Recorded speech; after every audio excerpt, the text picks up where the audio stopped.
totoo lang, hindi ko rin alam kung paano sisimulan 'to.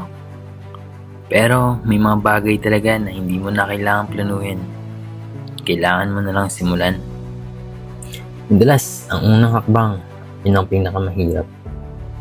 Kasamang bigat ng pagdududa at mga tanong na, kaya ko ba to? At ano bang mapapala ko dito?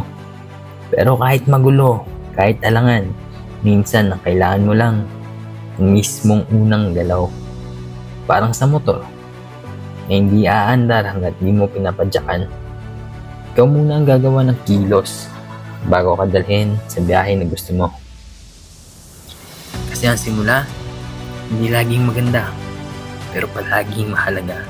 Kaya tara, samahan mo ako sa mga kwentong hindi lang naririnig kundi nararamdaman at tumatagos. Sa mga kasadang simple pero totoo. Sa mga eksenang mabilis pero may laman. Sa mga sandaling parang wala lang pero may kwento pala. Tara, sakay ka.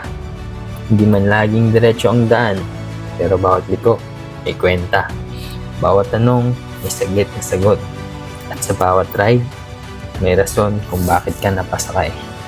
Ito ang The Spoken Ride, kung saan daan ang nagsasalita at ang puso ang nakikinig.